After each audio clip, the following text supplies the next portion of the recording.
رزق اللہ نے دینا ہے اور اللہ دے گا. رزق کے بارے میں پریشان نہ ہوا کریں کہ جی کہاں سے آئے گا. اللہ نے ذمہ لیا ہوا ہے. ایک مرتبہ ایک آدمی میرے پاس آیا, بہت اچھی پرسنالٹی کی, لکھا پڑھا بندہ نظر آتا تھا, مگر زاروں قطار رونے بیٹھ گیا, آنسو ٹپ ٹپ گر رہے تھے. میں بھی پریشان ہوا کہ یہ بندہ بہت ہی دکھی ہے جو اتنا رو رہا ہے. خیر تھوڑی دیر کے بعد میں نے ان سے پوچھا کہ جی آپ بیٹھے رو ہی رہے ہیں, آپ کوئی بات کریں.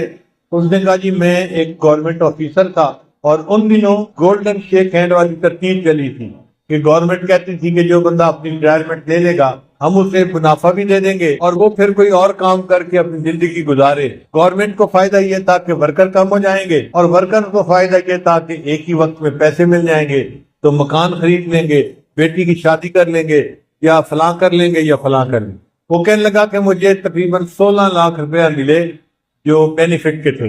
میں نے اور بیوی نے مشورہ کیا کہ ہم اس کو رکھ دیتے ہیں اور اپنے گزارے کے لیے میں کہیں پہ جاب کر لیتا ہوں چھوٹی موٹی, اور روٹی ہم کھا ہی لیں گے اور یہ پیسے بچوں کی تعلیم اور ان کی شادیوں کے کام آئیں.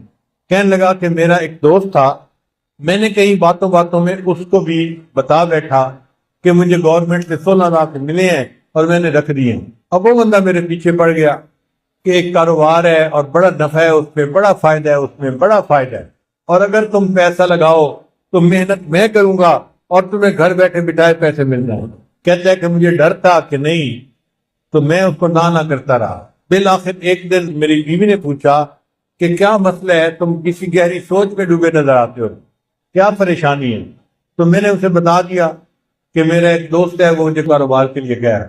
بیوی نے مشورہ دیا کہ آپ ایسا کریں کہ اس کو 16 لاکھ نہ دیں, اس کو 8 لاکھ دے دیں اور دیکھیں 8 لاکھ کا وہ آپ کو کیا فائدہ دیتا ہے, پتہ چل جائے گا 1 سال میں. تو اگر نقصان ہونا ہوا تو آدھے پیسوں میں ہوگا, پورے پیسوں میں تو نہیں ہوگا نا. کہتا ہے مجھے بات اچھی لگی اور میں نے 8 لاکھ روپے اس بندے کو دے دیا. اس بندے نے کہا تھا جی آپ کو ہر مہینے 25-30 ہزار مل جایا کرے گا. اب ہر مہینے کی پہلی تاریخ کو وہ ہمارے گھر آ کے کیش یا چیک کو دے دیتا. میں نے ایک چھوٹی موٹی جاب شروع کر لی اور ہمارا گزارا بہت اچھا ہو گیا. 25-30 ہزار ادھر سے آ جاتے تھے, باقی ادھر سے مل جاتے تھے اور ہم آرام کی زندگی گزارے. 1 سال پورا اسی طرح گزر گیا. تو میری بیوی نے کہا کہ یہ تو بڑا اچھا کاروبار ہے کہ جس میں اتنے پیسے دینے سے ہمیں ہر مہینے اتنے پیسے مل جاتے ہیں. سال گزرا تو میرے دوست نے کہنا شروع کر دیا کاروبار تو بہت اچھا ہے لیکن ہم نے پیسے تھوڑے لگائے ہیں, اگر اور زیادہ لگا دیں تو اور نفع ہو جائے گا. میں نے بیوی کو بتایا, اس نے کہا ہم نے 1 سال آزمایا ہے, دیکھا ہے شریف آدمی ہے, اچھا آدمی ہے, وعدہ پورا کرتا ہے, تو آپ اس کو باقی بھی پیسے دے دو. کہتے ہیں میں نے اس کو باقی 8 لاکھ بھی دے دیے. اب باقی 8 لاکھ دینے کی دیر تھی, اس دن تو نگاہیں بدل دی, فون پہ بات کرنی چھوڑ دی. میں مصروف ہوں, ابھی کال نہیں لے سکتا, میں بعد میں کال کروں گا, میں یہ کروں گا, میں وہ کروں گا. اور جو ہر مہینے پیسے دیتا تھا وہ بھی اس نے ڈیلے کرنا شروع کر دیا. پہلی تاریخ کے پیسے 10 تاریخ کو دیے, پھر دوسرے مہینے اس نے 20 تاریخ کو پیسے دیے, اور تیسرے مہینے مہینہ ختم ہو گیا اور پیسے دیے ہی نہیں. اب میں نے اسے فون کیا, بھئی آپ ہر مہینے پیسے دیتے تھے تو ہمیں گھر میں خرچے میں تنگی ہو رہی ہے, آپ پیسے نہیں دیے اس مہینے.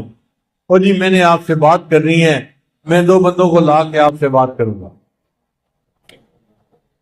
اب بات اس نے کیا کی, اس نے کہا جی کہ مجھے تو کاروبار میں نقصان ہو گیا ہے اور 16 لاکھ کے 16 لاکھ ختم ہو گئے, تو میرے پاس تو پیسہ ہی نہیں آپ کو دینے کے لیے. اور جو بندے لے کے آیا تھا وہ بھی اسی کے سائز کے تھے, اسی طرح کے. وہ بھی مجھے سمجھانے لگے اور کہنے لگے کاروبار میں لاس بھی ہو جاتا ہے, پروفٹ بھی ہو جاتا ہے. اب آپ نے اگر 1 سال پروفٹ کھایا ہے تو لاس ہو گیا تو لاس کو بھی برداشت کر لو. کہنے لگا میں بڑا پریشان کہ میرے 16 لاکھ روپے غبن ہو گئے, ختم ہو گئے. کہتے ہیں اس سے میں مقدمہ تو کر نہیں سکتا تھا, نہ میں لڑ سکتا تھا, وہ لڑائی میں مقدمے میں ان سے زیادہ تیز تھا. لیکن مجھے گلٹ تھا اندر ایک میرے صدمہ تھا کہ یہ میرے بچوں کے لیے پیسے تھے, میں اس کو محفوظ رکھتا تو بچوں کی پڑھائی میں کام آتے, بچوں کی شادیوں میں کام آتے, میں نے بچوں کے پیسوں کو ضائع کر دیا، لہذا میں نے خود یہ غلطی کی۔ کہنے لگا کہ اب میرے اندر اتنا گلٹ ہے کہ بس ہر وقت آنسو بہتے رہتے ہیں اور مجھے سمجھ نہیں آتی کہ میں کیا کروں۔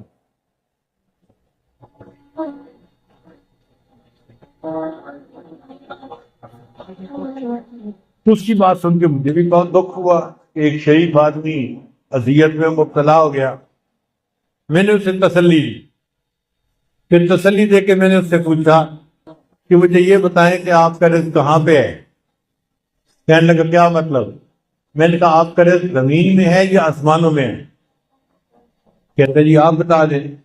میں نے کہا اللہ تعالیٰ فرماتے ہیں وَفِي السَّمَاءِ رِزْقُكُمْ، اور تمہارا رزق آسمانوں میں ہے۔ تو جب ہمارا رزق آسمانوں میں ہے تو ہمارا رزق کوئی ہٹھا نہیں سکتا، کوئی چوری نہیں کر سکتا۔ جو ہمیں پہنچنا ہے وہ اللہ پہنچا کے رہے گا۔ اگر کسی نے پہنچانے میں بدیانتی کی تو اللہ دوسرے ڈاکیے کے ذریعے سے پہنچا دیں گے، کسی اور طریقے سے پہنچا دیں گے۔ اللہ اس پر قادر ہے کہ اس کو پہنچائے۔ اس کو تھوڑا تسلی ہوگی۔ میں نے کہا کہ دیکھیں آپ کا رزق تھا، اگر کسی نے آپ سے بدیانتی سے لے لیا، آپ فکر مت کرو، اللہ آپ کو آپ کا رزق دوبارہ دے دیں گے، آپ پریشان نہ ہو۔ اب اس کا جو رونا تھا وہ بند ہو گیا، ذرا تسلی ہو گئی۔ میں نے اسے بیٹھ کے کلمات بھی پڑھا دیے اور اس کو کہا کہ بس اپنے دل سے معاف کر دو اور یہ عہد کرو کہ یا اللہ اس نے میرے ساتھ بدیانتی کی، میں زندگی بھر کبھی کسی کے ساتھ بدیانتی نہیں کروں گا۔ اس نے یہ بھی وعدہ کر لیا۔ پھر میں نے کہا اچھا یہ بھی میرا وعدہ کرو کہ جب اللہ آپ کو آپ کی ضرورت سے زیادہ پیسہ دیں گے تو آپ زکوٰۃ پابندی سے ادا کریں گے۔ اس نے یہ بھی وعدہ کر لیا۔ لو جی میں نے دعائیں دے کے اس کو رخصت کیا۔ رخصت ہوتے ہوئے مجھ سے پوچھنے لگا حضرت اب میں کیا کروں؟ میں نے کہا کہ بھئی آپ کوئی ایسا کام شروع کریں جو پیسے کے بغیر ہوتا ہے، اللہ برکت دے دے گے۔ تو ہنس پڑا، حضرت پیسے کے بغیر تو کام کوئی نہیں ہوتا۔ میں نے کہا سوچے کوئی نہ کوئی کام ایسا نکل آئے گا، چاہے مزدوری کیوں نہ کرنی پڑے۔ لو جی وہ گیا اور اس نے گھر جا کے بیوی کو بتایا۔